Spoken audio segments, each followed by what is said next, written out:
এবার এক নাম্বার আল্লাহর দলের লোকের অবস্থা কি খেয়াল করেন। জেলখানার ভিতরে বন্দী বিশ্বনন্দিত মুফাসসিরে কোরআন আল্লামা দেলাওয়ার হোসাইন সাইদি রাহিমাহুল্লাহু তাআলা বাতিল প্রস্তাব দিয়েছিল দুইটা। এক নাম্বার, সাইদি সাহেব সৌদি আরবে চলে যান।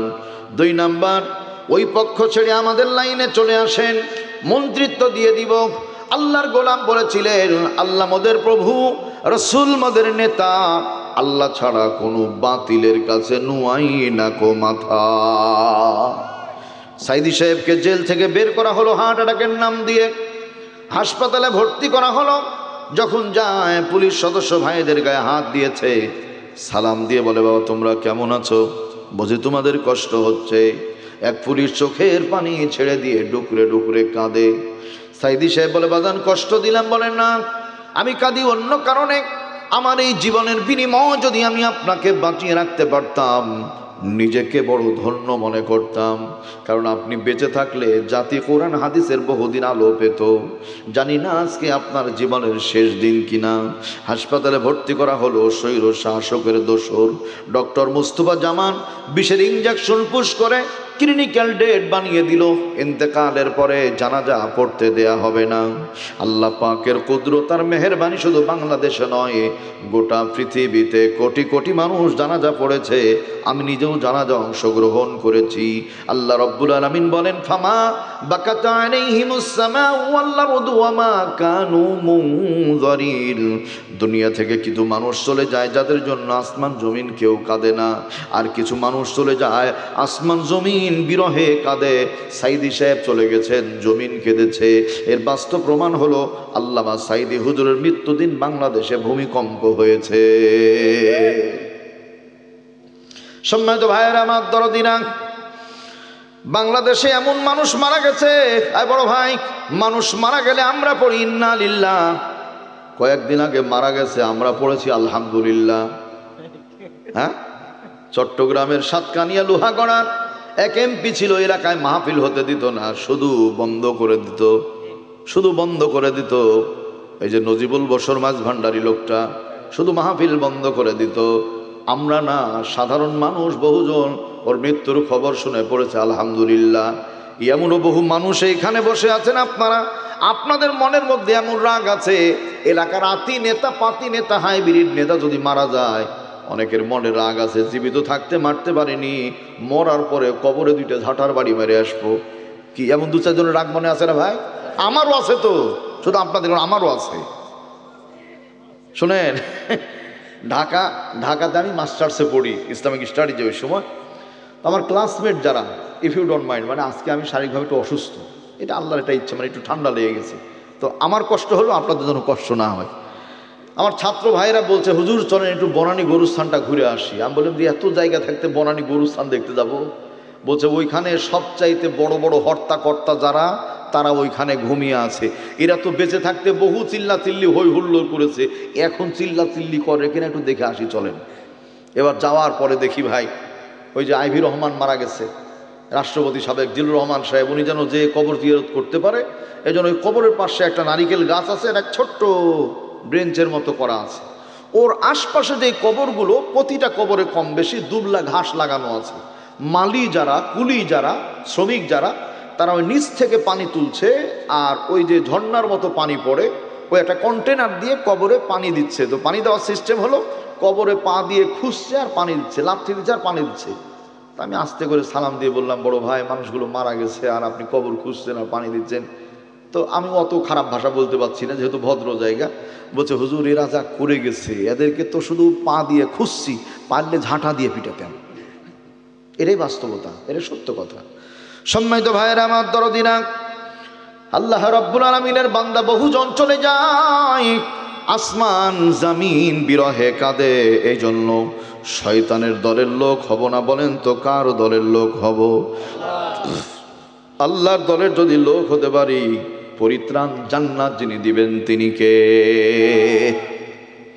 একান্ত আপন জনের আমার ভাইয়েরা, এবার পরবর্তী পয়েন্টটা খেয়াল করেন, বড় মারাত্মক। আরো প্রতিটা মানুষের জন্য, সকল জাতের মানুষের জন্য একজন পিতা আছে, আদি পিতা আদম আলাইহিস সালাম আছে না নাই? মুসলিম জাতির পিতা আছেন ইব্রাহিম আলাইহিস সালাম, আপনার আমার জন্মদাতা পিতা আছে যিনি বট গাছের ছায়ার মতো, আলহামদুলিল্লাহ বলেন। আর 4 নাম্বার ফাদার ইন ল, শ্বশুর আব্বা। এই 4 বাপের বাইরে বলেন তো বাপ বেশি থাকা লক্ষণ ভালো না খারাপ? হালাল জাদা না হারাম জাদা? সাড়ে হারাম জাদা, বলেন ঠিক কিনা?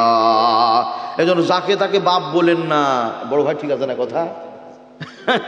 শুনেন, আমেরিকার মানুষগুলি সন্তানের নামের নিচে মায়ের নাম লিখে, কারণটা কি? কারণ হলো আমেরিকার ওই মারাই বলতে পারবে এই মাল কার তৈরি, মানে কার জন্মানো। কোনো বাবা দাবি করতে পারে না যে এটা আমার সন্তান। অধিকাংশ ক্ষেত্রে এমনই হয়। বাংলাদেশেও কিন্তু সিদ্ধান্ত হয়েছিল যে আপনার আমার নামের নিচে যে বাবার নাম লেখা হয়, বাবার নাম লিখতে দিবে না, মায়ের নাম লিখবে, মানে ওইটা বাস্তবায়ন করে এইখানে অবৈধ সন্তান তৈরি করবে। আমরা ময়দানের আলেম ওলামা বক্তা আছি যারা কঠোর আন্দোলন প্রতিবাদ করার কারণে এইটা বাস্তবায়ন হয়নি। আর নিজের নামের নিচে বাবার নাম, এটা শরীয়তের বিধান। হাসরের ময়দানে আল্লাহ জিজ্ঞেস করবেন অমুকের সন্তান অমুক কোথায়, দাঁড়িয়ে যাবে লাব্বাইক ওয়া সা'দাইক ইয়া আল্লাহ, হাজির আছি। আল্লাহ বলবেন তোমার হিসাবগুলো দেখে যে যাও তুমি জান্নাতে চলে যাও। ওইখানেও বলা হবে অমুকের অবৈধ সন্তান অমুককে, দাঁড়াও, বলে আমি। আল্লাহ বলবেন জাহান্নামে চলে যাও। এই জন্য ভাই, পিতার নামে, নিজের নামের নিচেই পিতার নাম, এইটাই ঠিক আছে। তাহলে আমার ভাইয়েরা, এই 4 বাপের বাইরে যাকে তাকে আব্বা বলা ইসলামী শরীয়তে জায়েজ নাই, বলেন ঠিক কিনা? আল্লাহ কুরআনে কারীম থেকে একটি সূরার কিছু অংশ তেলাওয়াত করেছি। সূরাটির নাম হলো সূরাতুল আনফাল। আনফাল নাফলুন শব্দের বহুবচন হলো আনফাল।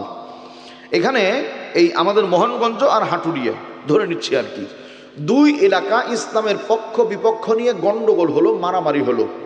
ইসলামের বিপক্ষের মানুষগুলি হেলে গেল, তাদের যত মাল সামানা ধন দৌলত পড়ে থাকবে ইসলামপন্থী মানুষগুলোর জন্য খাওয়া হালাল জায়েজ করে দিয়েছেন আল্লাহ সুবহানাহু ওয়া তাআলা, বলি আলহামদুলিল্লাহ। এটা কি আনফাল বলা হয়, গনিমতের মাল বা যুদ্ধলব্ধ সম্পদ বলা হয়। সূরাটা নাজিল হয়েছিল মদিনায়। বড় ভাই কোথায় নাজিল হয়েছিল বলেন তো অন্তর থেকে? মদিনার নাম শুনলে খুব খারাপ লাগে? আলহামদুলিল্লাহ বড় ভালো লাগে। এখন একটা নাম বলছি, দেখুন কেমন লাগে, ইন্ডিয়া। 2 একজন খুব খুশি হলো, বলছে হুজুর বহুদিন পরে গো, এরকম লোকই খুঁজছিলাম আমরা। ভারতের বিহার, ত্রিপুরা, আসাম, মেদিনীপুর, মুর্শিদাবাদ, কলিকাতা, মালদহ, নদিয়া, দক্ষিণ 24 পরগনা, হরিহরপাড়া, জলঙ্গি, গোধনপাড়া, শেখপাড়া, নসেরের পাড়া। গত বছরও 5টা মাহফিল করে এসেছি। আল্লাহু আকবার। দুপুরবেলায় খানা খাবো মুসলমান হিসাবে, মুসলমানের হোটেল খুঁজি। হোটেলে সাইনবোর্ড পড়ে লেখা আছে জয় মা তারা, অগ্দিয়াই কামসারা। আর একটু সামনে যায় লেখা আছে জয় গুরু, অগ্দে বদমাইশি শুরু। আর একটু সামনে যায় লেখা আছে জয় মা কালী, সব কামি তালিবালি। আর একটু সামনে যায় লেখা আছে জয় ভোদাই চন্দ্র দাস, ওকে দিয়ে এই সব সর্বনাশ, বলতে হবে ঠিক কিনা? তারপরে আমি বোঝানোর জন্য বললাম আপনাদের, বাংলাদেশে সিদ্ধান্ত নেওয়া হয়েছিল যে সংসদের অধিবেশনের শুরুতে জয়, শেষেও জয়। আর এখন দেখেন জয় করতে নিয়ে ঘুমাই। ঠিক না? ঠিক বলেন? এই বড় ভাই, আমি যদি 70-80 রাকাত তাহাজ্জুদ পড়ি, যদি পড়ি, তাহলে আমার ছেলের বউ খ্রিস্টান হওয়া কি উচিত আছে? শরীয়তে জায়েজ আছে ভাই? আমার ভাগ্নি জামাই খ্রিস্টান হবে? নাম ফুটানো। সৈয়দ আশরাফ বলেছিল যে আমি হিন্দু না মুসলমানও না।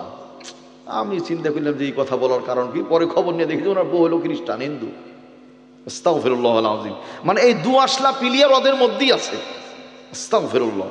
সোনার ভাইয়েরা আমার দরদিনা, তাহলে ওই জায়গার জয় এখানে বাস্তবায়নের জন্য চেষ্টা করা হয়েছে। ইনশাআল্লাহ আমরা জয়ে বিশ্বাসী না, আমরা লিল্লাহে তাকবীর আল্লাহু আকবারে বিশ্বাসী, বলেন ঠিক কিনা? এই সূরার 26 নম্বর আয়াত আল্লাহ রাব্বুল আলামিন ডাক দিয়ে বলছেন ওয়াযকুরু ইদ আনতুম কালিল।